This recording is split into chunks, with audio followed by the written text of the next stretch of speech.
उत्तानपाद ने कहा, देवी ये तुम क्या कह रही हो? क्यों?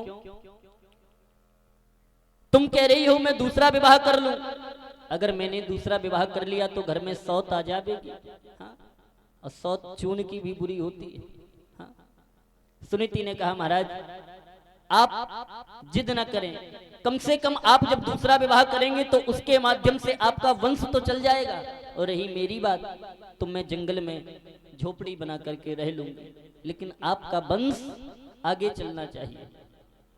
आज सुनीति के कहने पर महाराज उत्तानपाद ने गंधर्व विवाह किया सुरुचि के साथ।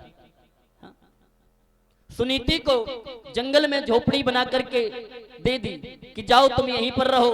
आज सुनीति उसी जंगल में भगवान का भजन कर रही है और उसी जंगल में गुजारा कर रही है। एक दिन की बात है, देवर्षि नारद का आगमन सुनीति की कुटिया पर हुआ। जैसे ही सुनीति ने देखा कि देवर्षि नारद का आगमन हुआ, यथोचित सत्कार किया, आसन डाला, अर्घपाद्य करने के बाद में उनकी आरती की। जैसे ही सेवा देखी, सेवा भाव देखा सुनीति के अंदर, देवर्षि नारद के मुख से निकल गया, देवी सौभाग्यवती भव, पुत्रवती भव। जैसे ही सुनीति ने सुना, सुनीति रोने लगी, महाराज ये आप क्या कह रहे हैं? हाँ? क्यों? अरे महाराज मेरे तो कोई संतान नहीं है और ना अब मेरे संतान हो सकती है, क्योंकि मैं तो अपने पति के साथ में भी नहीं रहती हूं।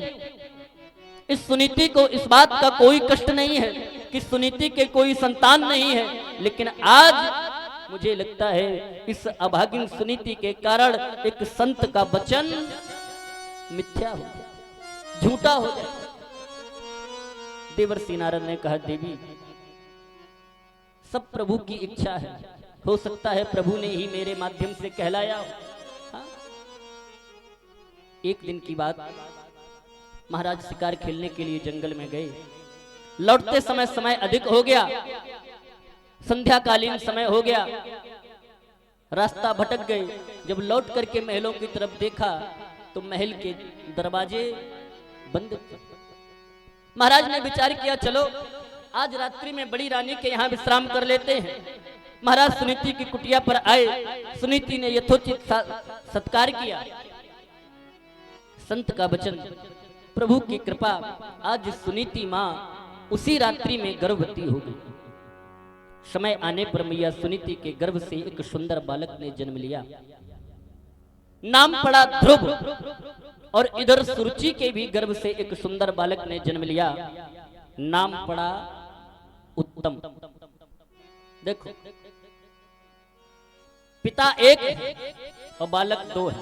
एक का नाम उत्तम है और एक का नाम ध्रुव है, और दोनों महाराज के पुत्र हैं, चक्रवर्ती सम्राट जो अयोध्या के हैं, महाराज उत्तानपाद, उनकी ही दोनों संतान हैं। लेकिन एक ऐसा जिसके खाने के लिए 56 प्रकार के व्यंजन तैयार हैं, और एक बालक ऐसा जिसको खाने के लिए केवल शेर भर जौ मिल रही है। हाँ? एक ऐसा जिसके खेलने के लिए सैकड़ों हजारों खिलौने तैयार हैं, और एक ऐसा जिसको मिट्टी के भी खिलौने नसीब नहीं। हाँ? समय की बात और भाग्य की बात। बालक जब थोड़े बड़े हुए तो खेलने जाने लगे। एक दिन बालकों ने ये नियम रखा, आज खेल में उसी को शामिल किया जाएगा जो अपने माता और पिता का नाम बताएगा। उत्तम से पूछा, भैया तुम्हारी मैया का नाम क्या है? उत्तम ने कहा, भैया मेरी मैया का नाम सुरुचि है। अच्छा, पिताजी का नाम क्या है? उत्तम ने कहा, भैया मेरे पिताजी यहाँ के चक्रवर्ती सम्राट उत्तानपाद। ध्रुव से पूछा, भैया तुम्हारी मैया का नाम क्या है? ध्रुव ने कहा, भैया मेरी मैया का नाम सुनीति है। अच्छा, पिताजी का नाम क्या है? ध्रुव एक क्षण मौन रहे, अगले ही क्षण बोले, भैया मेरे मेरे मेरे पिताजी का नाम सुनीति है। बालक हंसने लगे। देखो, इतना बड़ा हो गया, माता और पिता में भेद नहीं जानता है। माता अलग होती है, पिता अलग होते हैं। ध्रुव ने रो करके कहा, भैया आज तक मुझे जन्म से लेकर के आज तक मुझे मेरे माता और पिता दोनों का प्यार मेरी मैया ने मुझे दिया है, तो मेरी माँ भी सुनीति है और पिता भी सुनीति। बालकों ने कहा नहीं, जब तक पिता का नाम नहीं बताओगे खेल में शामिल नहीं किया जाएगा। ध्रुव ने कहा तो ठीक है, हम मैया से पूछ करके आते हैं। ध्रुव पहुंचे सुनीति के पास में, सुनीति से कहा मां, हाँ मेरे पिताजी का क्या नाम है? सुनीति ने कहा बेटा अचानक तुम्हें पिताजी के नाम की क्या आवश्यकता पड़ गई? ध्रुव ने कहा नहीं मां, आज तो तुम्हें बताना पड़ेगा मेरे पिताजी कौन है और वो कहाँ रहते हैं। मैया ने कहा बेटा तुम्हारी अभी उम्र नहीं है, तुम्हारी उम्र अभी खेलने खाने की है, तुम इन सब बातों में न पड़ो। ध्रुव ने कहा मां जब तक आप बताओगे नहीं मैं यहां से जाऊंगा। कि ध्रुव जी रो रो सुनीति से कहने लगे, मां हे मां। ध्रुव जी रो रो सुनीति से कहने लगे, मां बता दो पिताजी मेरे कौन है?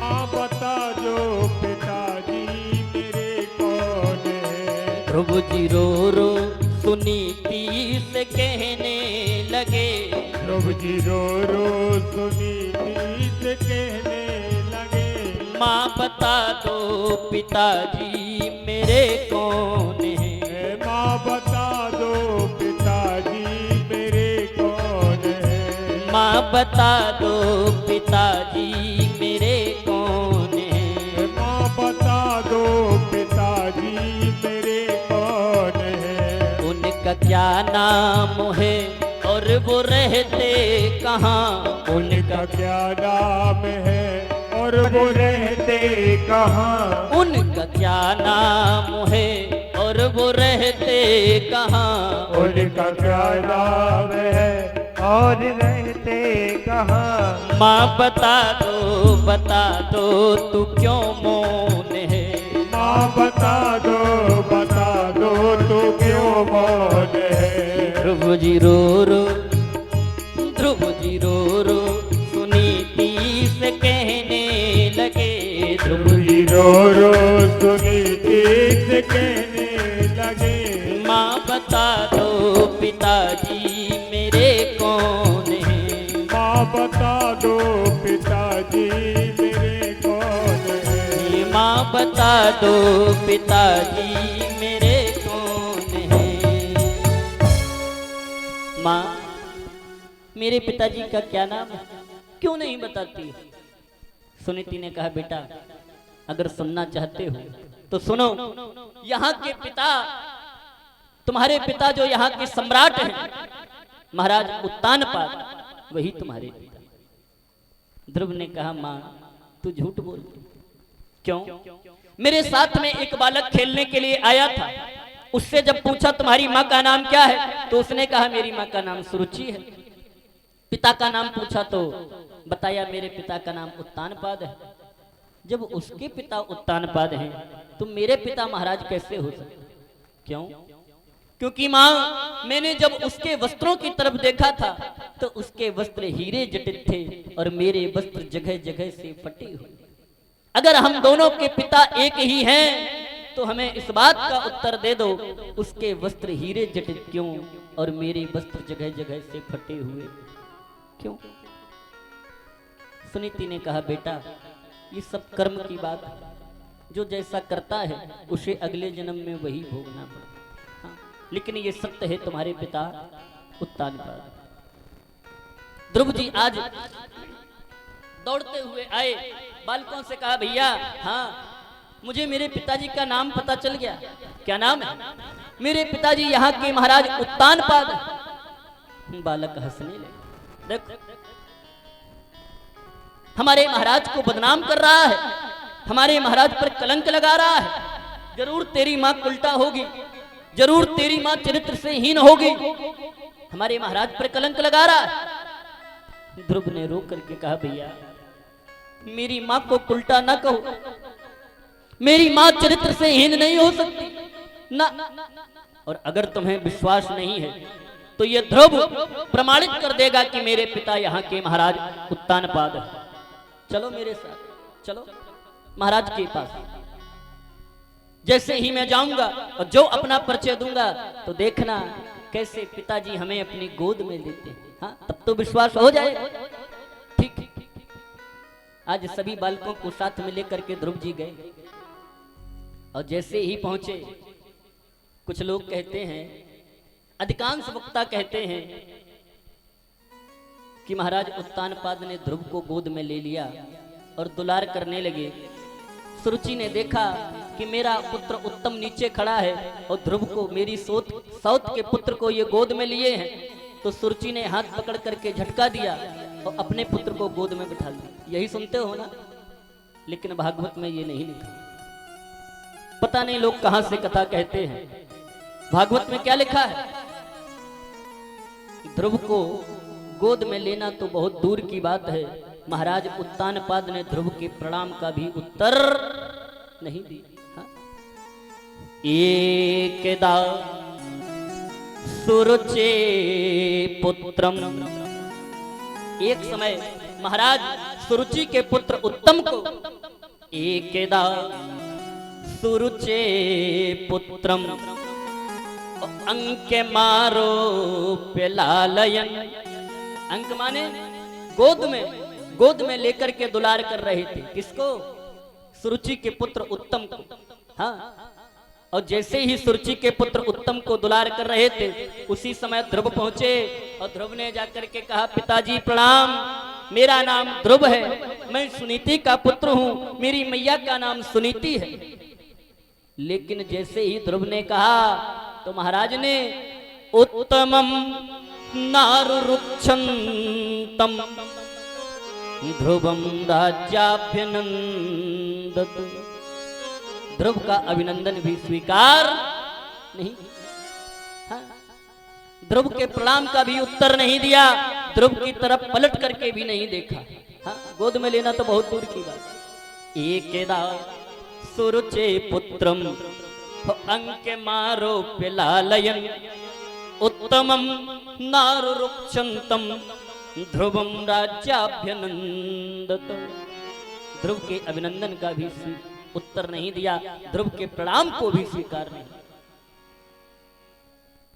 अब ध्रुव घबराने लगे। देखो, 5 वर्ष का बालक और अपनी पिता का प्रमाण देने जा रहा है, अपनी माँ को कलंकिनी ना कहे, मेरी माँ को कोई उल्टा ना कहे, इसलिए अपने पिता का प्रमाण देने जा रहा है। और वो पिता ध्रुव को पलट करके भी नहीं देख रहा है। हाँ? ध्रुव ने फिर कहा, पिताजी प्रणाम, मैं ध्रुव, मैं सुनीति का पुत्र हूं। महाराज ने फिर भी कोई उत्तर नहीं दिया।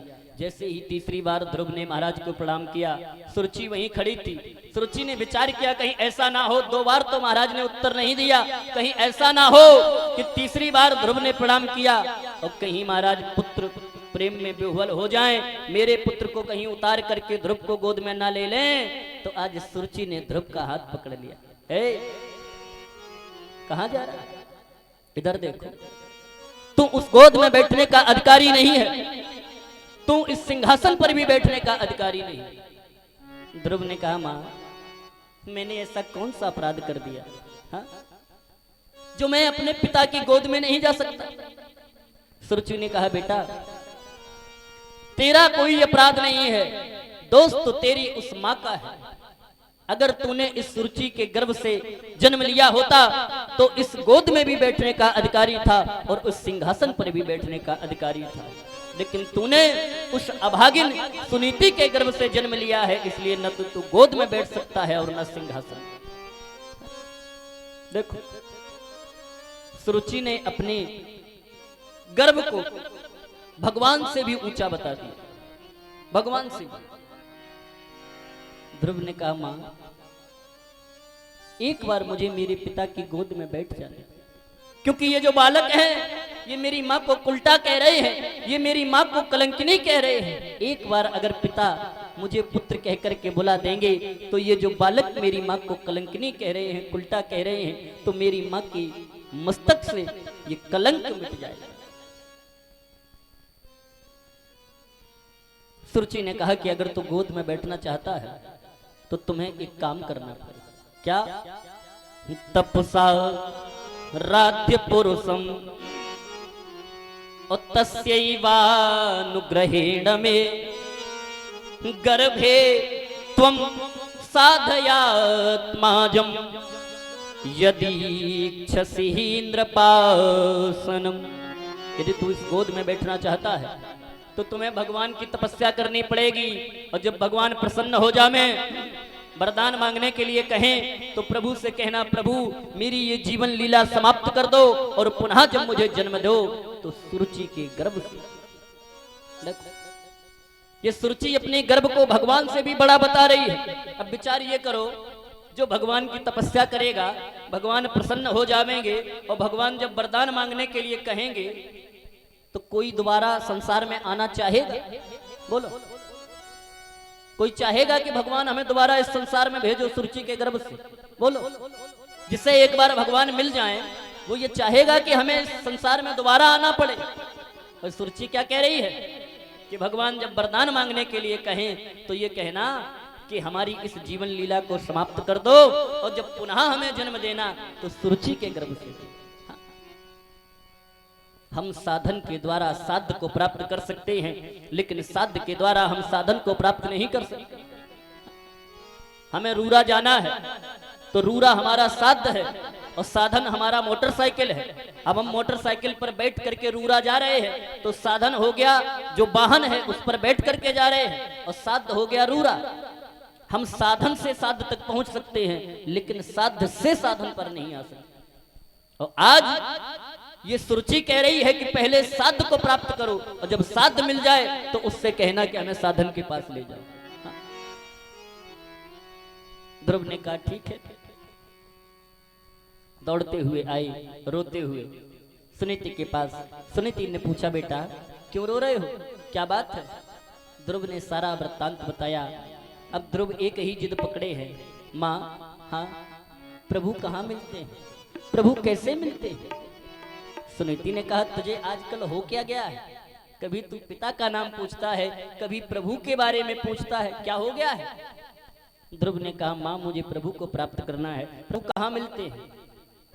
सुनीति ने कहा, बेटा प्रभु ऐसे नहीं मिलते हैं। हजारों वर्षों तक साधु सन्यासी संत लोग जब जंगल में तपस्या करते हैं तब भगवान मिलते हैं।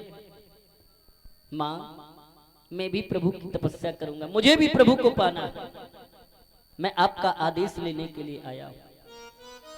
सुनीति ने कहा, जब छोटी माँ ने तुझे आदेश दे दिया है तो ये बड़ी माँ तुम्हें रोकने वाली नहीं है। हाँ? जिस समय प्रभु राम को वनवास हुआ, कैकेयी ने वरदान मांगा, और जिस समय कौशल्या के पास में प्रभु पहुंचे हैं आज्ञा माने लेने के लिए, तो कौशल्या ने एक ही बात कही थी कि अगर इसमें केवल पिता की आज्ञा हो तो मैं तुम्हें रोक सकती हूं, लेकिन इसमें तुम्हारी छोटी माँ की भी आज्ञा है, और जब तुम्हारी छोटी माँ वनवास के लिए तैयार है तो ये बड़ी माँ तुम्हें नहीं रोकेगी। हाँ? चल दिए ध्रुव, 5 वर्ष का बालक, और प्रभु को पाने के लिए जा रहा है जंगल में। नारद जी ने विचार किया, 5 वर्ष का बालक है, जंगल में जा रहा है, परीक्षा लेनी चाहिए। नारद जी ने आकर के परीक्षा ली। ध्रुव से पूछा, ध्रुव कहाँ जा रहे हो? ध्रुव ने कहा, पहले ये बताओ तुम हो कौन? नारद ने कहा, मेरा नाम नारद है। ध्रुव ने कहा, तो हम भी जा रहे हैं प्रभु की तपस्या करने, प्रभु को पाने। नारद ने कहा, बेटा 5 वर्ष की अवस्था है, जंगल में जा रहे हो, जंगली जानवर तुम्हें मार करके खा जाएंगे, लौट जाओ। ध्रुव ने कहा, महाराज ये बताओ तुम हो कौन? बोले, हम नारद। ध्रुव ने कहा, ये बताओ असली नारद हो या नकली नारद हो? हाँ, क्यों? नारद का तात्पर्य क्या है? नारम ददाति इति नारदा। नार माने होता है ज्ञान, जो ज्ञान दे वो नारद होता है, और तुम तो हमें ज्ञान से भटका रहे हो। हाँ? जैसे ही आज ध्रुव के ये वचन सुने तो आज नारद के भी मुख से निकल गया क्या कि अहो तेजः क्षत्रियाणाम मान भंगम मृस्यताम बालो प्ययम हृदा धत्ते यत् समातुर सद्वचः। धन्य है वो क्षत्रियों का तेज, जिस तेज के द्वारा ऐसा बालक पैदा हुआ जो 5 वर्ष का बालक, और जिसे अपनी माँ की इतनी बड़ी बात लग गई कि सब कुछ छोड़ करके जंगल के लिए भाग गया। अहो तेजा क्षत्रियाणा, ऐसे क्षत्रियों के तेज को ये नारद बारंबार प्रणाम करता है। नारद ने विचार किया संकल्पित है, संकल्प ले चुका है, अब लौटेगा तो नहीं। तो नारद ने विचार किया बहती गंगा में हम भी हाथ धो लें। हाँ? भगवान को प्राप्त करने जा रहे हो? बोले हाँ। तो बोले गुरु किए हैं? ना, अभी गुरु नहीं किए। तो नारद ने कहा सुनो, हाँ, गुरु बिन भव निधि तरही न कोई,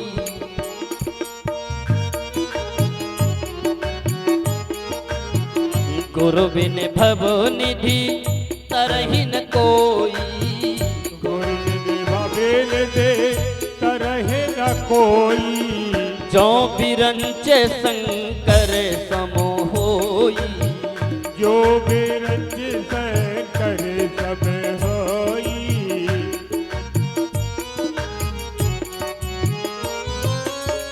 नारद ने कहा हमारे यहाँ का ये नियम है, गुरु बिन भवनिध तरे न कोई, जो बिरंच शंकर सम होई। चाहे वो विधाता हो, बिरंच माने ब्रह्मा, और चाहे शंकर हो, जब तक गुरु नहीं करोगे भवसागर से पार नहीं होगे। ध्रुव ने कहा तो महाराज गुरु करना जरूरी है? बोले बस। तो महाराज आप ही गुरु दीक्षा दे दो। हाँ, आपसे अच्छा और कौन गुरु मिलेगा? आज नारद जी ने द्वादशाक्षर मंत्र दिया, ओम नमो भगवते वासुदेव। जाओ इस मंत्र का जप करना, प्रभु मिल जाएंगे। ध्रुव ने कहा महाराज हम पहचानेंगे कैसे कि प्रभु आ गए? हमने तो अभी देखा ही नहीं है प्रभु को। तो नारद जी ने एक छवि बताई है, चतुर्भुजधारी होंगे, हाथ में शंख चक्र गदा पद्म धारण किए होंगे, बनमाला को पहने होंगे, कौस्तुभमणि धारण किए होंगे, नील वर्ण का स्वरूप होगा, श्याम वर्ण के होंगे। एक छवि बता दी। आज ध्रुव ने उसी छवि को अपने अंतर हृदय में समाहित किया और यमुना नदी के किनारे पर एक वृक्ष के नीचे खड़े होकर के तपस्या को प्रारंभ कर दिया। और तपस्या भी ऐसी वैसी नहीं, कैसी? त्रिरात्रांते त्रिरात्रांते, 3 दिन का अंतर किया। 3 दिन तक कुछ नहीं खाते हैं, कुछ नहीं खाते पीते। त्रिरात्रांते त्रिरात्रांते, और 3 दिन बाद क्या खाते हैं? कपित्थ बद्रासन। कपित्थ माने कैथा, और बद्रासन माने बेर। केवल कैथा और बेर खाते हैं, और फिर 3 दिन तक कुछ नहीं खाते, और फिर 3 दिन बाद कैथा और बेर खाते। हाँ, 1 महीना व्यतीत किया, भगवान नहीं आए। और जब भगवान नहीं आए तो दूसरे महीने में ध्रुव ने अपनी तपस्या को और प्रबल कर दिया। क्या किया? द्वितीयम चा तथा मासे, दूसरे महीने में षष्ठे भको दिने, 6 दिन का अंतर किया। 6 दिन तक कुछ नहीं खाते पीते, और 6 दिन बाद तृण परिणादि भी शीर्णई कृतान्नो भ्यर्च यद विभुम। तृण माने तिनका और पर्णादि भी माने पत्ते। 6 दिन तक कुछ नहीं खाते पीते, और 6 दिन बाद केवल तिनके और पत्तों को खाते हैं। फिर 6 दिन तक कुछ नहीं खाते पीते। दूसरा महीना व्यतीत हुआ, भगवान नहीं मिले। ध्रुव ने तीसरे महीने में अपनी तपस्या को और प्रबल कर दिया। तीसरे महीने में क्या किया? तृतीयम चानयन मासम नवमे हनि, 9 दिन का अंतर किया। और 9 दिन बाद अभ्यक्ष उत्तम श्लोकम उपाधावत समाधिना। 9 दिन तक कुछ नहीं खाते पीते, 9 दिन बाद केवल जल को पीते हैं। फिर 9 दिन तक कुछ नहीं खाते पीते, फिर 9 दिन बाद जल को पीते हैं। भगवान फिर भी नहीं मिले। ध्रुव ने चौथे महीने में अपनी तपस्या को और प्रबल कर दिया। हाँ, 12 दिन का अंतर किया। चतुर्थो मपि वै मासम द्वादशे हनि, 12 दिन का अंतर किया। और 12 दिन बाद वायु भक्षो, केवल वायु का भक्षण करते हैं, कुछ नहीं खाते पीते। वायु भक्षो जित श्वासो ध्यायन् देवमुधारयत्। चौथे महीने में 12 दिन का अंतर किया, 12 दिन तक कुछ नहीं खाते पीते और 12 दिन बाद केवल वायु का भक्षण करते हैं। फिर 12 दिन तक कुछ नहीं खाते पीते और 12 दिन बाद वायु का भक्षण करते हैं। चौथा महीना व्यतीत हो गया, भगवान नहीं मिले। और जो 5वां महीना लगा, हाँ, ध्रुव ने अपनी तपस्या को और प्रबल कर दिया। पैर के अंगूठे के बल खड़े हो गए और अपनी श्वास को भी रोक ली। और जो श्वास को रोका, आज तीनों लोकों में हाहाकार मच गया। हाँ? कि ध्रुव ने खींची जब प्राण वायु, तो वायु रुकी त्रैलोकों की। हाँ? तीनों लोकों की वायु अवरुद्ध हो गई। अब जो भी सांस ले, न किसी की सांस अंदर जाए न बाहर जाए। हाँ? कि ध्रुव ने खींची जब प्राण वायु, तो वायु रुकी त्रैलोकों की। ओ हड़कंप मचा कोहराम हुआ, दम घुटने लगी प्राणियों की,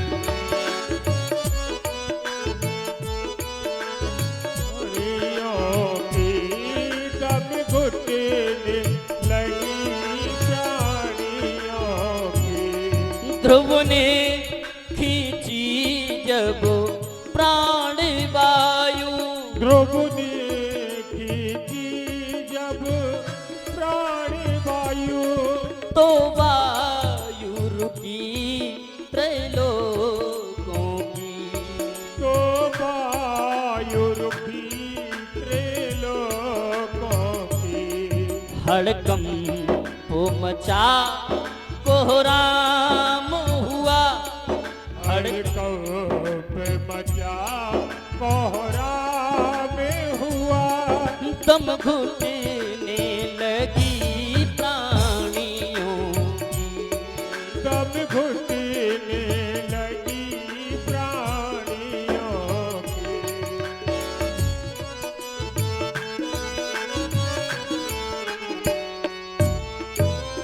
जैसे ही ध्रुव ने आज श्वास को रोका है, तीनों लोकों में हाहाकार मच। देवता दौड़े, प्रभु रक्षा करो। क्यों? अब ना तो सांस भीतर आ रही ना बाहर जा रही। हाँ? भगवान ने कहा घबराओ नहीं, इस समय मेरा भक्त हमें पाने के लिए तपस्या कर रहा है। प्रभु दौड़ पड़े। हाँ? किसके लिए? भक्त को दर्शन देने के लिए ना, बल्कि प्रभु स्वयं ऐसे भक्त के दर्शन करने के लिए दौड़ पड़े जो 5 वर्ष की अवस्था है और जिसने 5 महीने इतना कठिन तप किया। 5 वर्ष की अवस्था। भगवान खड़े हो गए, चतुर्भुज रूप धारण किए। ध्रुव से कहा, बेटा ध्रुव नेत्र खोलो, मैं तुम्हारी तपस्या से प्रसन्न हूं। अब ध्रुव जी नेत्र नहीं खोल रहे। क्यों नहीं खोल रहे? क्योंकि जो छवि नारद जी ने बताई थी, उस छवि को ध्रुव ने अपने अंतर हृदय में समाहित कर लिया और उसी का दर्शन कर रहे। भगवान ने आज अपनी माया के द्वारा जो ध्रुव के अंदर अंतर हृदय में जो छवि थी उसको खींचा और जो अंतर हृदय से छवि गायब हुई, आज ध्रुव ने छटपटा करके नेत्र खोल। क्या देखा कि जो छवि आज अंतर हृदय में दिखाई दे रही थी, वही छवि आज ध्रुव के सामने साक्षात खड़ी। चरणों में गिर पड़े, स्तुति करना चाह रहे हैं, लेकिन ध्रुव के मुख से आवाज नहीं निकल, बोल नहीं निकल। भगवान ने आज अपना शंख लिया और शंख ध्रुव के गाल में स्पर्श कराया और जैसे ही शंख का स्पर्श हुआ, ध्रुव के अंतर हृदय में वेद वेदांत का ज्ञान प्रकट हो गया। बड़ी सुंदर स्तुति। भगवान ने कहा, ध्रुव मैं तुम्हारी पूजा से प्रसन्न हूं, भक्ति से प्रसन्न हूं, वरदान मांग। ध्रुव ने कहा, प्रभु हमें कोई वरदान नहीं चाहिए। भगवान ने कहा, नहीं, जो कुछ नहीं मांगता है हम उसे देते जरूर हैं। वरदान तो मांगना पड़ेगा। ध्रुव ने कहा नहीं, हमें कुछ नहीं चाहिए। भगवान ने कहा तो जाओ, हम तुम्हें इतना वरदान देते हैं कि अभी तुम राज्य को भोगो, 36,000 वर्षों तक तुम राज्य करोगे, और उसके बाद में जब पुनः मेरे धाम को आओगे तो तुम्हें मैं ध्रुवलोक प्रदान करूंगा। और वो ध्रुवलोक, जिस ध्रुवलोक की सप्तऋषि भी परिक्रमा करते हैं। सारे जितने भी तारे आपको दिखाई देते हैं, सारे तारे परिक्रमा करते हैं, लेकिन ध्रुव तारा कभी किसी की परिक्रमा नहीं करता है, क्योंकि ध्रुव माने है अटल, एक जगह स्थिर है, बल्कि ध्रुव तारे की ही सप्तऋषि की परिक्रमा करते हैं। बर दे कर को भक्त के भक्त को प्रभु भय अंतर ध्यान, भक्त लोग मिलकर कहो प्रभु श्री सीता राम। भगवान तो वरदान देकर के चले गए। इधर देवर्षि नारद ने सूचना दी कि ध्रुव को भगवान के दर्शन हो गए हैं। आज बड़ा सुंदर स्वागत किया है ध्रुव की तैयारी में। स्वयं उत्तानपाद ने, स्वयं सुरुचि ने, ध्रुव आ रहे हैं, बड़ा सुंदर स्वागत किया। आज उत्तानपाद के मन में ग्लानि है कि देखो मेरा सारा जीवन गृहस्थी का भोग भोगते भोगते निकल गया, और 5 वर्ष के बालक की अवस्था, और इसने प्रभु को प्राप्त कर लिया। आज उसी समय उत्तानपाद ने ध्रुव को राजा बना दिया और स्वयं भगवान का भजन करने के लिए जंगल में चले गए। हाँ? ध्रुव के 2 विवाह हुए, ध्रुव को राजा बना दिया, ध्रुव के 2 विवाह हुए। पहला विवाह आज शिशुपाल की पुत्री भ्रमी के साथ में हुआ, जिससे कल्प और वत्सर नाम के 2 पुत्र हुए। और ध्रुव का दूसरा विवाह वायु की पुत्री इला के साथ में हुआ, जिनके द्वारा उत्कल नाम का पुत्र हुआ। 3 पुत्र हुए, कल्प, वत्सर और उत्कल। उत्तम का विवाह नहीं हुआ था। एक समय की बात है, उत्तम शिकार खेलने के लिए जंगल में गए, यक्षों से झगड़ा हुआ, युद्ध हुआ, और उस युद्ध में उत्तम मारे गए। ध्रुव को पता चला, ध्रुव ने आज सेना को सजाया, सेना सजा करके यक्षों से युद्ध किया, ऐसा घोर संग्राम किया कि आज लाखों करोड़ों यक्षों का नरसंहार कर दिया। तब ध्रुव के बाबा मनु ने आकर के ध्रुव को समझाया, बेटा जिसके जीवन में भगवान का दर्शन हो जाता है, जो भगवान को प्राप्त कर लेता है, उसके जीवन में ऐसा क्रोध नहीं आना चाहिए। हाँ? तुम्हें तो भगवान के दर्शन हो गए थे, और एक अधर्मी भाई के पीछे तुमने हजारों लाखों करोड़ों यक्षों का नरसंहार कर दिया। आज ध्रुव ने युद्ध को वहीं पर विराम किया। 36,000 वर्षों तक ध्रुव ने राज्य किया। उसके बाद में प्रभु के पार्षदों के द्वारा विमान पर बैठ करके आज ध्रुव लोक को पहुंचे। बोलो गोविंद भगवान की जय हो। इन्हीं के वंश में आगे चल करके हुए हैं महाराज अंग। ध्रुव के जो 3 पुत्र हुए, कल्प, वत्सर और उत्कल, इन्हीं वत्सर के वंश में आगे चल करके हुए हैं अंग। और अंग के पुत्र का नाम है वेण।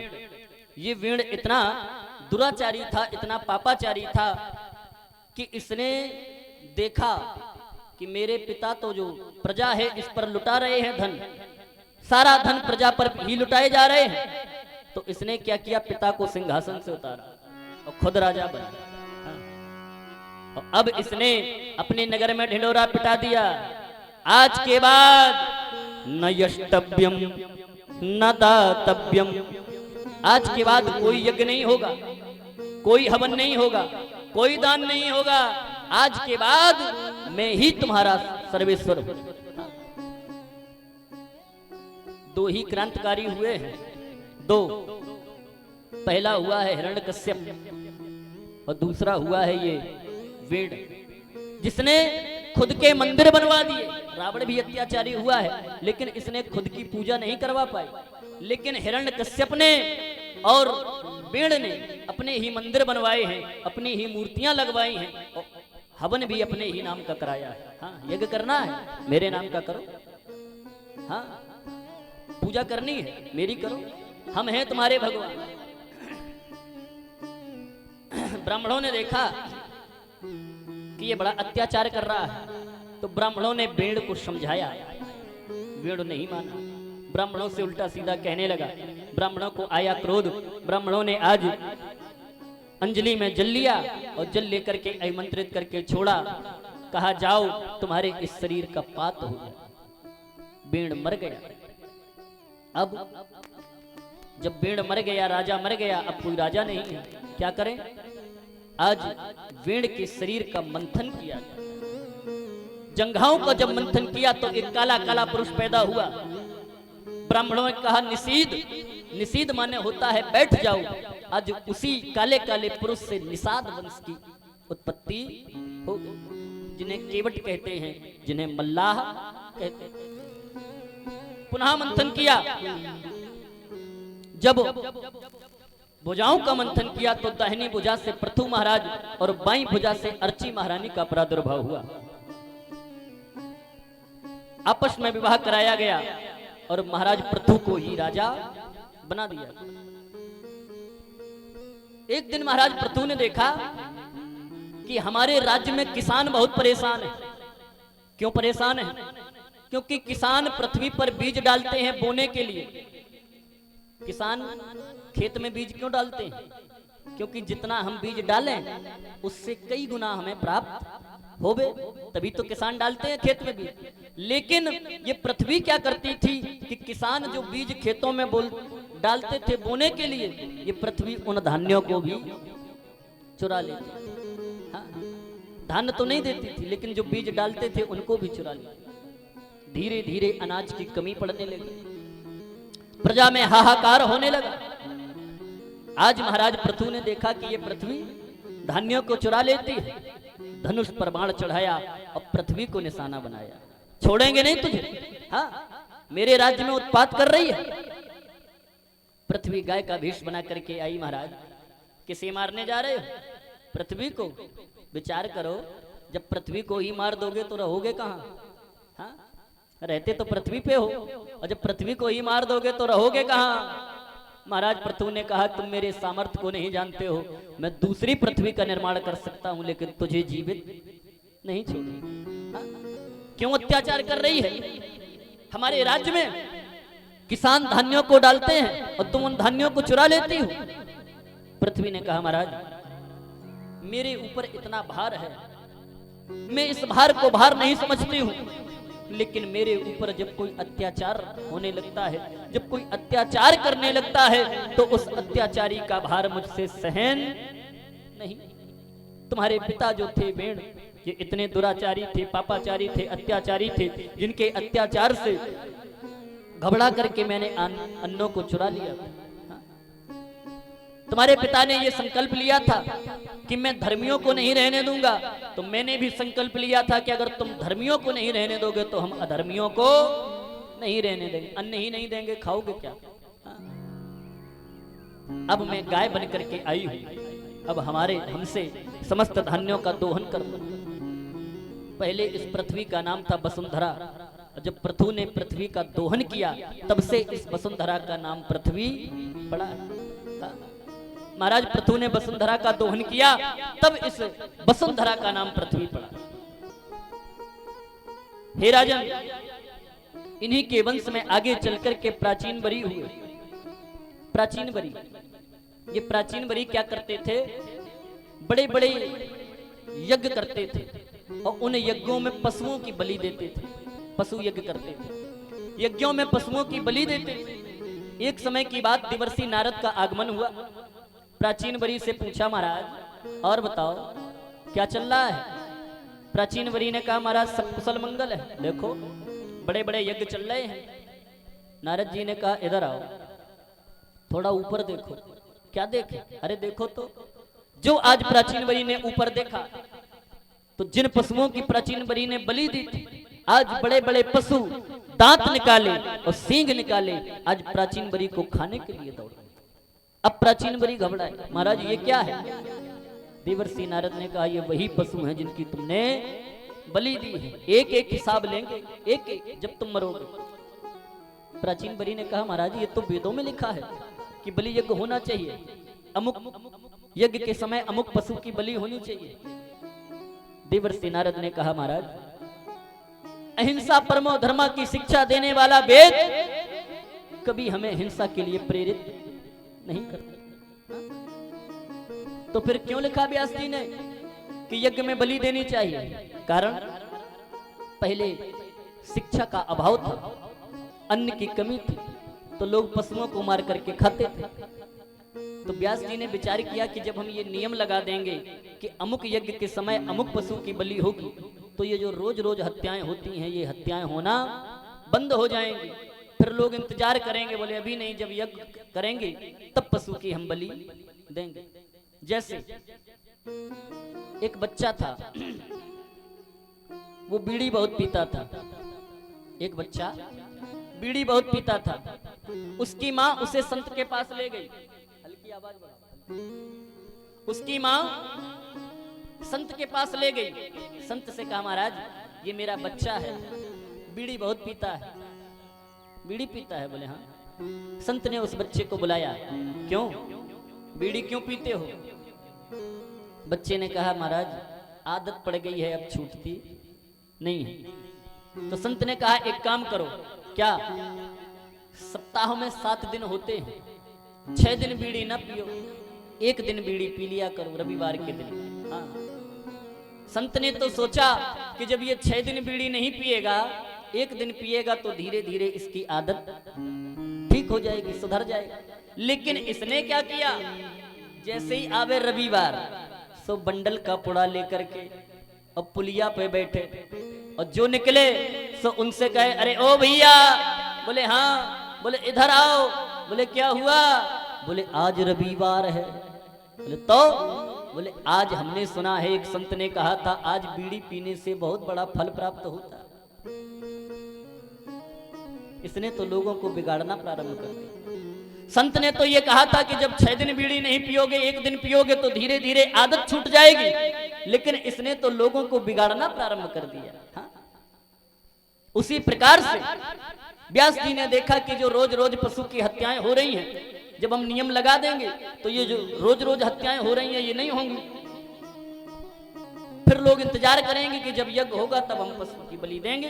हाँ? और लोगों ने उसे आज्ञा सूचक मान लिया।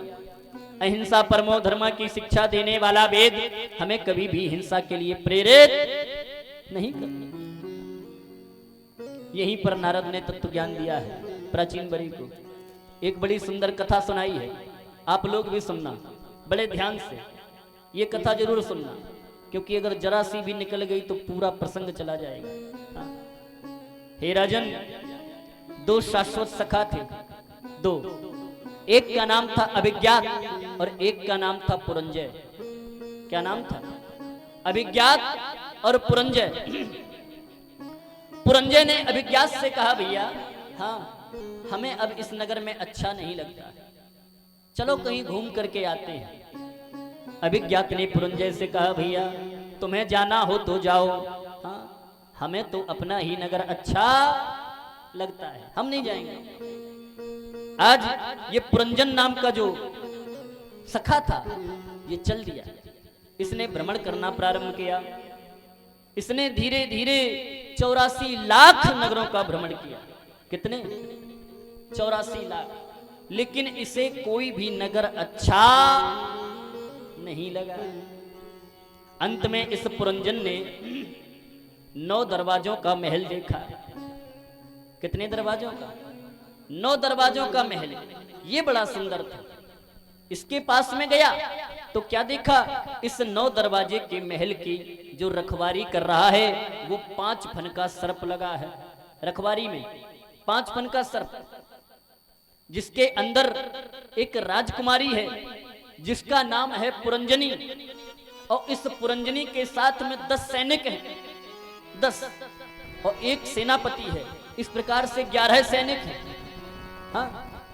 और जब इसने पुरंजनी को देखा तो इतना मोहित हो गया कि पुरंजनी को देख करके ऐसा मोहित हुआ कि पुरंजनी के पास पहुंचा और पुरंजनी से अपने विवाह का प्रस्ताव रख दिया। पुरंजनी ने भी स्वीकार कर लिया विवाह। आज पुरंजन का विवाह पुरंजनी से हो गया। स्थिति ये बनी कि पुरंजनी हंसे तो पुरंजन हंसे, पुरंजनी रोवे तो पुरंजन रोवे, पुरंजनी नाचे तो पुरंजन नाचे। कहने का तात्पर्य जो जो पुरंजनी कहती है पुरंजन वही करता है। धीरे धीरे समय बीता। जरा नाम की एक राक्षसी आई। उस जरा नाम की राक्षसी ने संवत्सर नाम के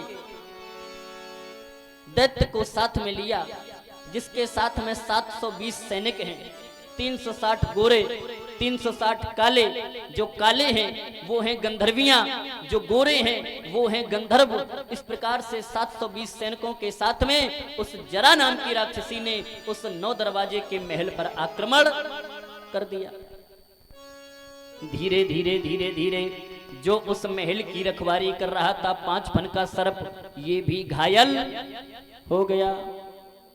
जो 10 सैनिक थे और एक सेनापति था, ये भी परास्त हो गए। और आज उस जरा नाम की राक्षसी ने पुरंजनी पर अपना कब्जा कर लिया। अब इसने देखा कि हाय मेरी पुरंजनी चली गई।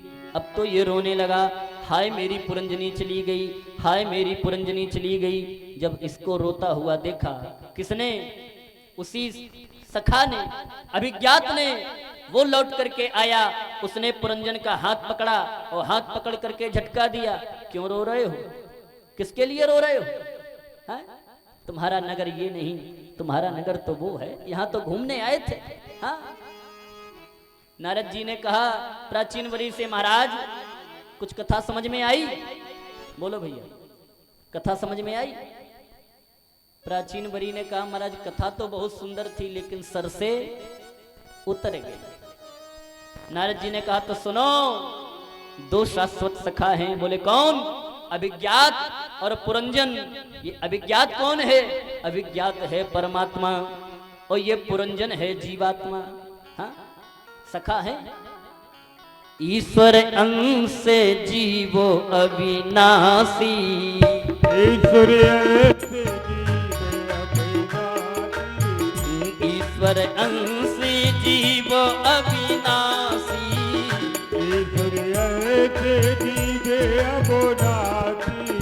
चेतन अमल सहजे सुखे राशि, चेतन अमल सहजे सुखे राशि।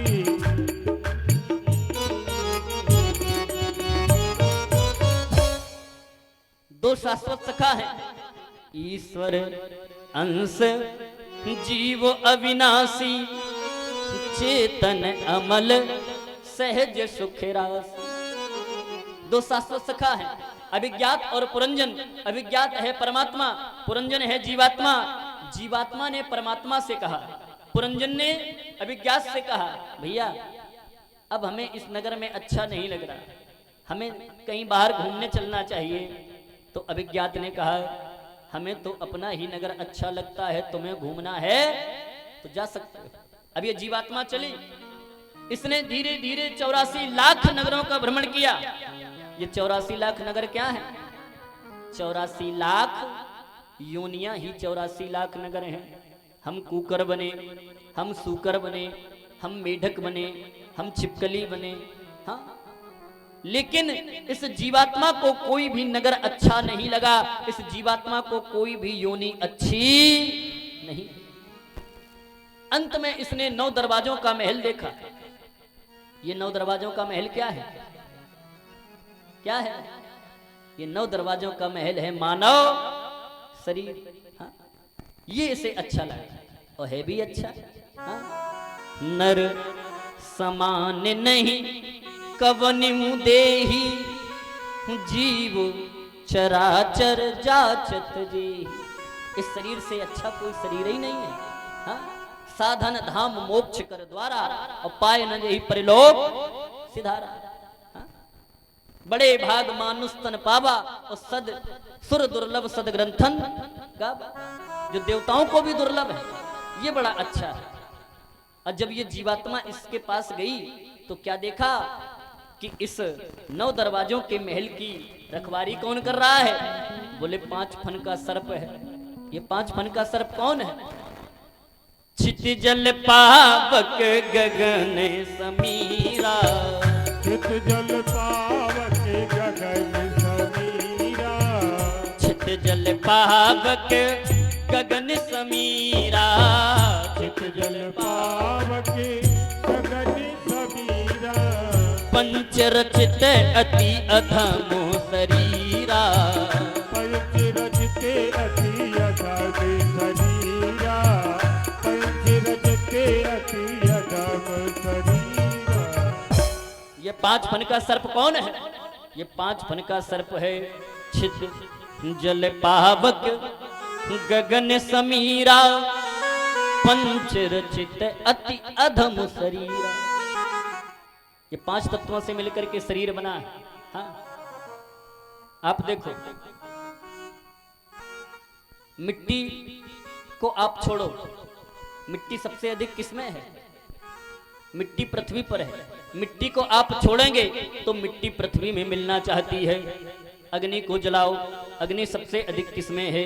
अग्नि सबसे अधिक सूर्य में है। अग्नि सूर्य में मिलना चाहती है, मिट्टी पृथ्वी पर आना चाहती है। जल को आप छोड़े, जल सबसे अधिक कहाँ है? बोले जल सबसे अधिक समुद्र में है, जल समुद्र में मिलना चाहता है। हवा को आप छोड़ें, हवा सबसे अधिक कहाँ है? बोले हवा सबसे अधिक वायुमंडल में है, हवा वायुमंडल में मिलना चाहती है। जल समुद्र में मिलना चाहता है, अग्नि सूर्य में मिलना चाहती है, मिट्टी पृथ्वी पर आना चाहती है। ठीक उसी प्रकार से ये जीवात्मा भी परमात्मा का अंश है, तो मरने के बाद ये जीवात्मा भी परमात्मा में विलीन हो जाए। हाँ? देखा जीवात्मा ने पुरंजनी को, ये पुरंजनी क्या है? ये पुरंजनी ही तो जीव की बुद्धि है। क्या है? बुद्धि। हाँ, इस जीवात्मा को बुद्धि बड़ा अच्छी लगी, पुरंजन को पुरंजनी अच्छी लगी। विवाह का प्रस्ताव रखा तो पुरंजनी मान गई। इसके साथ में 10 सैनिक हैं और 1 सेनापति है। 10 सैनिक कौन है? बोले 5 ज्ञानेंद्रियां और 5 कर्मेंद्रियां। ये 10 सैनिक हैं और 11वां सेनापति है जो है मन। कौन है? मन। पुरंजन का विवाह पुरंजनी से हो गया, जीवात्मा का विवाह बुद्धि से हो गया। स्थिति ये बनी कि पुरंजनी हंसे तो पुरंजन हंसे, पुरंजनी नाचे तो पुरंजन नाचे, पुरंजनी गाए तो पुरंजन गाए।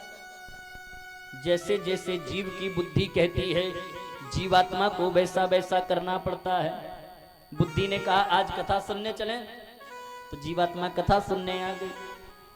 बुद्धि ने कहा आज कथा नहीं सुनेंगे, आज तो कलह करेंगे, तो जीवात्मा घर में कलह करने लगी। हाँ, ऐसा जीवात्मा बुद्धि से बंध गई कि जो जो बुद्धि कहती है जीवात्मा को वही करना पड़ता है। अब जरा नाम की राक्षसी ने चंडवेग को साथ में लेकर के 720 सैनिक लिए, 360 गोरे, 360 काले। जो गोरे हैं वो हैं गंधर्व, जो काले हैं वो हैं गंधर्वियां। ये जरा कौन है? जरा माने होता है बुढ़ापा। जरा माने बुढ़ापा। सबकी तिथि मालूम है भैया। जन्म कब हुआ? फलानी तिथि को, फलाने समय। अच्छा, पढ़ने कब गए? फलानी तिथि को, फलाने समय। विवाह कब हुआ? बोले फलानी तिथि को, फलाने समय। बालक कब पैदा हुआ? फलानी तिथि को, फलाने समय। क्या कोई ये बता सकता है कि आपको बुढ़ापा कब आया? बोलो, बता सकता है? क्योंकि बुढ़ापे की कोई तिथि एक निश्चित नहीं है। बताओ मामा, आप बता सकते हो कि बुढ़ापा कब आया? ये बुढ़ापा धीरे धीरे आता है, इसकी कोई भी तिथि निश्चित नहीं होती। हाँ? कैसे आता है? जरा माने होता है बुढ़ापा। जरा नाम की राक्षसी ने चंडवेग को साथ में लिया। ये चंडवेग क्या है? यही तो संवत्सर है, काल चक्र। हाँ, और इसके साथ में 720 सैनिक हैं, 360 गोरे, 360 काले। जो गोरे हैं वो गंधर्व हैं, जो काले हैं वो गंधर्वियां हैं। ये 720 सैनिक कौन है? यही तो 720 सैनिक हैं दिन और रात। एक वर्ष में कितने दिन होते हैं? 365 नहीं होते हैं, ये तो अंग्रेजी वाले कैलेंडर में होते हैं। हाँ। जो हिंदू संवत्सर है वो आज भी 360 दिन का होता है, वर्ष। हाँ, हिंदू संवत्सर में आज भी एक वर्ष में 360 दिन होते हैं। 360 गोरे, जो गोरे हैं वो गंधर्व हैं, जो गोरे हैं वो दिन हैं, जो काले हैं वो गंधर्वियां हैं, जो काली हैं वो रात्रि हैं। 720 सैनिकों को साथ में लिया। अब धीरे धीरे काल चक्र घूमा, धीरे धीरे रात और दिन व्यतीत हुए।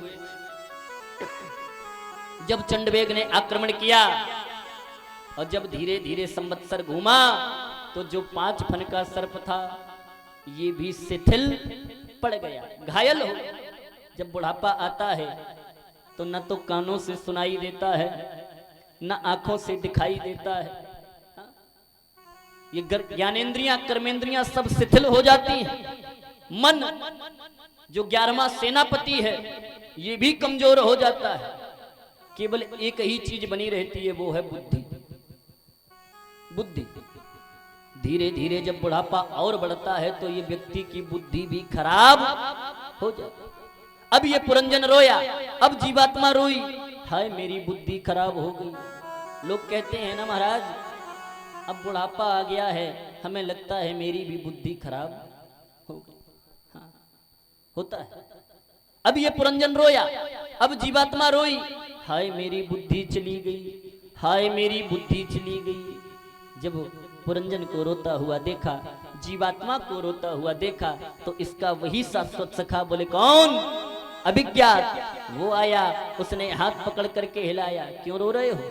किसके लिए रो रहे हो? ये तुम्हारा घर नहीं, तुम्हारा घर तो वही है। हाँ। इस प्रकार से तत्व ज्ञान का उपदेश देवर्षि नारद ने यहां पर प्राचीन बरी को दिया। तब प्राचीन बरी ने बलि यज्ञ करना बंद किया। बोलो गोविंद भगवान की। परीक्षित ने प्रश्न किया, महाराज अभी आप जो कथा सुन रहे थे, अभी मनु महाराज के जो 5 पुत्र हैं इनके वंशों की कथा चल रही है। कन्याओं के वंश की कथा को आप सुन चुके। इनके जो पुत्र हुए उत्तानपाद, उनके ही वंश की कथा अभी आप सुन रहे थे। अब मनु महाराज के जो पुत्र हुए हैं प्रियव्रत, जो बड़े पुत्र हुए, अब इनके वंश की कथा को श्रवण कराओ। सुखदेव जी ने कहा, राजन ध्यान से सुनो। सबसे पहले तो ये सुनो कि प्रियव्रत माने है क्या? प्रिय माने अच्छा या प्यारा, और व्रत माने संकल्प। जिसने अपने जीवन में प्यारा संकल्प ले लिया हो वही प्रियव्रत। प्रियव्रत का विवाह बरहीमती से हुआ। इस बरहीमती से 10 पुत्र हुए और एक ऊर्जसती नाम की कन्या हुई। 10 पुत्र हुए और एक ऊर्जसती नाम की कन्या हुई। पहले ये जो प्रियव्रत थे ये विवाह नहीं करना चाहते थे। हाँ, इन्होंने ये संकल्प लिया था कि हम विवाह नहीं करेंगे। क्यों? क्योंकि गृहस्थी में पड़ गए तो फिर भगवान का भजन नहीं कर पाए। तब ब्रह्मा जी ने आकर के समझाया और इनके ही दादा मनु ने आकर के समझाया, बेटा सभी के जीवन में 3 ऋण होते हैं, प्रत्येक मनुष्य के जीवन में। पहला ऋण होता है देव ऋण। कौन सा? देव ऋण। दूसरा पितृ ऋण। तीसरा ऋषि ऋण। देव ऋण कैसा? जिस प्रभु ने हमें ये मानव शरीर दिया, बोलो ऋण है कि नहीं है? बना दिए जाते भैंस तो सांकल में बंधे होते, मालिक जब चारा देता तब भोजन मिलता, और धूप में बंधे हो तो बंधे हो, क्योंकि कह भी नहीं सकते किसी से। हाँ, ये मानव शरीर प्रभु ने दिया है तो इसका ऋण है कि नहीं है? दूसरा ऋण पितृ ऋण। जिस पिता ने हमें जन्म दिया, पाल पोष करके बड़ा किया, इस काबिल बनाया, बोलो ऋण है कि नहीं है? और तीसरा है ऋषि ऋण। ऋषि ऋण जिन ऋषियों ने इन पुराणों की रचना की, वेदों की रचना की, जिन पुराणों के आधार पर हमें समाज में कैसे चलना है, कैसे रहना है, कैसे क्या करना है, ये चलना सिखाया, भगवान को प्राप्त करने का तरीका बताया, बोलो ऋण है कि नहीं है? इसीलिए व्यक्ति जब यज्ञोपवीत पहनता है तो यज्ञोपवीत में कितने धागे होते हैं? तीन धागे होते हैं। और यही तीनों धागे देव ऋण, पितृ ऋण और ऋषि ऋण की याद दिलाते हैं। हाँ? देव ऋण से अगर उऋण होना है तो हमें भगवान का भजन करना चाहिए, भगवान का पूजन करना चाहिए, हम देव ऋण से उऋण हो जाएंगे। पितृ ऋण से उऋण कब होगे? पितृ ऋण से उऋण होना चाहते हो तो जिस प्रकार से पिता ने तुम्हें जन्म दिया, पाल पोष करके बड़ा किया, उसी प्रकार से तुम भी विवाह करके अपने समान एक पुत्र पैदा करो और उसके बाद अपने माता पिता की सेवा करो, तब पितृ ऋण से उऋण होगे। क्योंकि अगर संतान नहीं होगी तो वंश खत्म हो जाएगा, हाँ, वंश ही नष्ट हो जाएगा। और अगर ऋषि ऋण से उऋण होना चाहते हो तो जिन ऋषियों ने ये पुराण बनाए हैं, इन पुराणों की कथाओं का प्रचार और प्रसार करो, कथा सुनो और दूसरों को सुनाओ। हे राजन, अभी तुम पितृ ऋण से उऋण नहीं हुए, इसलिए तुम्हें विवाह करना चाहिए। जब मनु महाराज और ब्रह्मा जी ने समझाया तब इन्होंने पुनः विवाह किया। एक बार प्रियव्रत ने देखा कि ये जो सूर्य भगवान हैं, ये पृथ्वी पर एक भाग में अंधकार रखते हैं और एक भाग में प्रकाश रखते हैं। प्रियव्रत को आया क्रोध, ये रथ पर सवार हुए, धनुष पर बाण चढ़ाया, बोले हम छोड़ेंगे नहीं। सूर्य के पीछे पीछे 7 परिक्रमाएं की, 7। पृथ्वी पर एक भाग में अंधकार रखते हो, एक भाग में प्रकाश करते हो, छोड़ेंगे नहीं। जिस समय 7 परिक्रमाएं की तो रथ के जो पहिए की लीकें हैं उनसे 7 समुद्र बने और जो मिट्टी ऊपर को उठी उनसे 7 द्वीप बने। हाँ? फिर ब्रह्मा जी आए, फिर ब्रह्मा जी ने प्रियव्रत को समझाया, क्या कर रहे हो? प्रियव्रत ने कहा हम सूर्य को छोड़ेंगे नहीं, ये पृथ्वी पर एक भाग में अंधकार रखते हैं, एक भाग में प्रकाश रखते हैं। ब्रह्मा जी ने कहा प्रियव्रत, अंधकार और प्रकाश दोनों एक दूसरे के पूरक हैं, सत्य और असत्य दोनों एक दूसरे के पूरक हैं, धर्म और अधर्म दोनों एक दूसरे के पूरक हैं। हम इस पृथ्वी से न तो अधर्म को समाप्त कर सकते हैं, न अंधकार को समाप्त कर सकते हैं और न हम असत्य को समाप्त कर सकते हैं। क्योंकि अगर असत्य समाप्त हो गया तो सत्य की महत्वता चली जाएगी, अंधकार समाप्त हो गया तो प्रकाश की महत्वता चली जाएगी और अधर्म समाप्त हो गया तो धर्म की महत्वता चली जाएगी। हाँ, हमें रोशनी की आवश्यकता कब पड़ती है? जब अंधेरा होता है। बोलो, हमें रोशनी की आवश्यकता तभी पड़ती है जब अंधेरा होता है। अब अंधेरा ना हो तो हम रोशनी का सम्मान करेंगे, इज्जत करेंगे? नहीं करेंगे। क्योंकि फिर प्रकाश की महत्वता चली जाएगी। प्रकाश का अगर संबंध है, प्रकाश की अगर महत्वता है तो अंधकार से। अंधेरा होता है तभी कहते हो टॉर्च जलाओ, बल्ब जलाओ। दिन में कोई कहता है बल्ब जलाओ? नहीं कहता। अधर्म अगर नहीं होगा तो धर्म को कोई नहीं पूछेगा, असत्य अगर नहीं होगा तो सत्य को कोई नहीं पूछेगा। हरिश्चंद्र की पहचान सत्य से है या असत्य से है? बोलो, सत्य से ना, असत्य से। क्योंकि तब असत्य था, तब महाराज सत्यवादी हुए, और अगर असत्य ना होता सभी सत्यवादी हो जाते तो फिर हरिश्चंद्र को कौन पूछता? बोलो, पहले लोग असत्यवादी थे, तब हरिश्चंद्र ने सत्यवादी व्रत का पालन किया तो तब उन्हें कहने लगे कि तुम सत्यवादी हो। और जब असत्य ही नहीं होता, सभी सत्यवादी होते, तो हरिश्चंद्र को कोई पूछता नहीं? पूछता। नाश तो कभी दुश्मन का भी नहीं होना चाहिए। पंडित जी जब बोलते हैं धर्म की, तो आप लोग क्या कहते हो? हैं? बोलो थोड़ा जोर से, जय हो। और अधर्म का कहे भैया नाश क्यों हो? अधर्म ने तुम्हारा क्या बिगाड़ा है? बोलो, नाश तो कभी दुश्मन का भी नहीं होना चाहिए और तुम अधर्म का नाश कर रहे हो। क्या अधर्म का नाश हो जाएगा? नहीं होगा, क्योंकि अगर अधर्म का नाश हो गया तो धर्म की पहचान चली जाएगी, असत्य का नाश हो गया तो सत्य की पहचान चली जाएगी, अंधकार का नाश हो गया तो प्रकाश की पहचान चली जाएगी। जब भी पंडित जी बोले धर्म की तो बोलो जय हो, और अधर्म का तो हिरास हो। क्या हो? हिरास। हिरास माने अधर्म में कमी हो लेकिन अधर्म का नाश नहीं होना चाहिए। हाँ? कमी हो लेकिन नाश नहीं हो, क्योंकि अगर अधर्म का नाश हो जाएगा तो धर्म की पहचान चली जाएगी। कोई बहुमूल्य वस्तु अगर हमें थोड़े से कम प्रयासों में प्राप्त हो जाए तो हम उसकी कीमत भूल जाते हैं। हाँ, और फिर उस वस्तु की कीमत तभी हमें पता चलती है जब वो वस्तु हमसे दूर हो जाती है। ब्रह्मा जी ने समझाया, प्रियव्रत तुम इस पृथ्वी से अंधकार समाप्त नहीं कर सकते। तब प्रियव्रत पुनः अपने भवन को लौटे।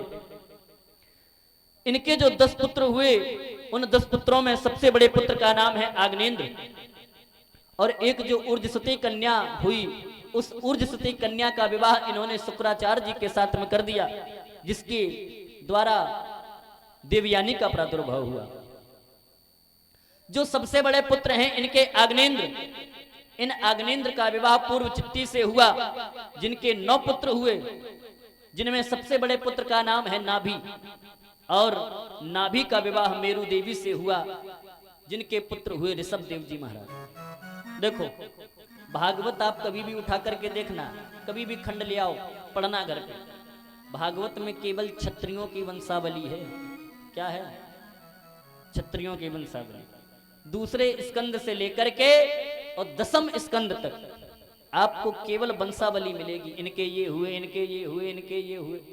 हाँ, और कल आप सुनेंगे 9वें स्कंद में पूरा सूर्यवंश विस्तार से, पूरी क्षत्रियों की वंशावली है। तो नाभि के द्वारा जो पूर्व चित्ती से विवाह हुआ, इनके फिर 9 पुत्र हुए। नाभि के द्वारा ऋषभ देव जी का प्रादुर्भाव हुआ, और जिन ऋषभ देव से जैन धर्म चला है, जैन धर्म सुना होगा आपने। हाँ, ये जैन धर्म ऋषभ देव से चला है। ऋषभ देव एक बार जंगल में गए, तपस्या करने लगे। 8 सिद्धियां आकर के ऋषभ देव के सामने खड़ी हो गई। ऋषभ माने होता है श्रेष्ठ। 8 सिद्धियां खड़ी हो गई। अणिमा, महिमा, लगिमा, गरिमा, प्राप्ति, प्रकामी, इज्जत और बसत, ये 8 सिद्धियां हैं। 8 सिद्धियां खड़ी हो गई। महाराज हमें स्वीकार करो। ऋषभ देव ने 8 सिद्धियों को ठुकरा दिया। हमें ये 8 सिद्धियां नहीं चाहिए। क्यों? क्योंकि अगर हमारे पास सिद्धि आ जाएगी तो हमें प्रसिद्धि की भूख बढ़ेगी। हाँ, जैसे आपने देखा हो, लोग कहते हैं कि फलाने संत के पास ये सिद्धि है कि वो अगर हाथ फेर दें तो वो ठीक हो जाता है। सिद्धि तो है, वास्तव में है, लेकिन वो सिद्धि कब तक रहती है? जब तक वो संत उस सिद्धि का दुरुपयोग नहीं करता है। और जब वही संत उस सिद्धि का दुरुपयोग अपनी प्रसिद्धि के लिए करने लगता है कि लोग हमें जानने लगे, तो धीरे धीरे फिर वो सिद्धि चली जाती है। ये 8 सिद्धियां किसमें थी? किसमें थी? अष्ट सिद्धि नवो निधि के दाता, अष्ट सिद्धि नवो निधि के दाता, अष्ट सिद्धि नवो निधि के दाता, अष्ट सिद्धि नवो निधि के दाता, असबर दीन है जाने अकबर दीन जाने की माता, अकबर दीन जाने की। किसमें थी ये 8 सिद्धियां? हनुमान जी। लेकिन हनुमान जी ने कभी इनका दुरुपयोग नहीं किया कि लोग हमें जाने। हाँ, प्रसिद्धि नहीं दिखाई। आज ऋषभ देव ने 8 सिद्धियों को ठुकरा दिया। ऋषभ देव जी का विवाह इंद्र की दी हुई कन्या जयंती के साथ में हुआ, जिनके द्वारा 100 बालक हुए। कितने? 100 बालक। 81 बालक कर्मकांड के रचयिता हुए। 9 बालक 9 द्वीपों के अधिपति हुए, 9 बालक योगीश्वर हुए, कवि, हरि, अंतरिक्ष, पिपलायन, प्रबुद्ध, चमस और करभाजन। और जो 100वें पुत्र हुए वो हुए भरत। कौन हुए? भरत। और इन्हीं भरत के नाम से हमारे देश का नाम भारत पड़ा। जबकि इतिहास में तो ये पढ़ाया जाता है कि दुष्यंत और शकुंतला के पुत्र भरत के नाम पर हमारे देश का नाम भारत पड़ा, लेकिन भागवत में स्पष्ट दिया है कि इन्हीं भरत के नाम से हमारे देश का नाम भारत पड़ा। पहले हमारे देश का नाम क्या था? क्या नाम था? बोलो। भारत से पहले हमारे देश का नाम क्या था? सबसे पहले हमारे देश का नाम था अजनाब खंड। क्या नाम था? अजनाब खंड। फिर हमारे देश का नाम पड़ा आर्यवर्त। फिर हमारे देश का नाम पड़ा भारत। फिर हमारे देश का नाम पड़ा सोने की चिड़िया। फिर हमारे देश का नाम पड़ा हिंदुस्तान। और फिर हमारे देश का नाम पड़ा इंडिया। हाँ? देखो कितने नाम थे हमारे देश के। अजनाब खंड, आर्यवर्त, भारत, सोने की चिड़िया, हिंदुस्तान और फिर इंडिया। इतने नाम पड़े। 3 भरत हुए हैं। एक ये भरत हुए हैं और एक भरत हुए हैं राम के भाई, और एक भरत हुए हैं दुष्यंत के पुत्र, शकुंतला और दुष्यंत के पुत्र। 3 ही राम हुए हैं। एक राम हुए हैं दशरथ जी के पुत्र, एक राम हुए हैं परशुराम जी महाराज, और एक राम हुए हैं बलराम जी। हाँ? इन्हीं भरत के नाम पर हमारे देश का नाम भारत पड़ा। भरत का विवाह पांचजनी के साथ में हुआ, जिनसे 5 पुत्र हुए। देखो हमारे जीवन में 4 आश्रम बताए गए हैं। पहला है ब्रह्मचर्य। पहला आश्रम है ब्रह्मचर्य। 25 वर्ष तक हमें ब्रह्मचर्य आश्रम प्रवेश करना चाहिए, माने 25 वर्ष तक हमें ब्रह्मचर्य आश्रम का प्रयोग करना चाहिए। फिर 25 से 50 वर्ष तक दूसरा आश्रम है गृहस्थ आश्रम। हमें 25 से 50 वर्ष तक गृहस्थ आश्रम में प्रवेश ले लेना चाहिए। तीसरा आश्रम है वानप्रस्थ आश्रम। 50 से 75 के बीच में हमें वानप्रस्थ हो जाना चाहिए। और चौथा आश्रम है संन्यास आश्रम। हमें 75 से 100 वर्ष के बीच में संन्यास ले लेना। आज भरत जी ने देखा कि हमारे बालक भी बड़े हो गए हैं। आज बालकों को बुलाया, बालकों को राज्य का भार सौंपा, जंगल में तपस्या करने के लिए चले गए। आज गंडकी नदी के किनारे इन्होंने वहां पर अपनी कुटिया को बनाया और भगवान का भजन करने लगे। देखो अगर आपके अंदर आसक्ति है तो आप जंगल में भी बैठ करके भगवान का भजन नहीं कर सकते, और अगर आपके अंदर आसक्ति नहीं है तो आप घर में बैठ करके भी भगवान का भजन कर सकते हैं। देखो जड़ भरत, ये भरत जी ने घर छोड़ा, परिवार छोड़ा, पुत्र छोड़े, राज्य छोड़ा, सब कुछ छोड़ा, गंडकी नदी के किनारे कुटिया बनाई और भगवान का भजन करने लगे। लेकिन एक दिन क्या हुआ, ये गंडकी नदी में स्नान करने के लिए गए तो क्या देखा कि एक गर्भवती हिरनी जल पी रही है। गर्भवती हिरनी उस गंडकी नदी में जल पी रही थी। पीछे से सिंह की दहाड़ सुनाई दी। सिंह की हिरनी ने देखा, सोचा और विचार किया कि हमें लगता है सिंह हमें मार देगा। तो हिरनी ने उस नदी के इस तरफ से उस तरफ छलांग लगा कि हिरनी ने यहां छलांग भरी, साहस न रहा, दम टूट गया। जैसे ही हिरनी ने छलांग लगाई, भय के कारण उसका प्राणान हो गया। कि हिरनी ने यहां छलांग भरी, हो साहस न रहा, दम टूट गया, दूसरी तरफ मर गई मृगी।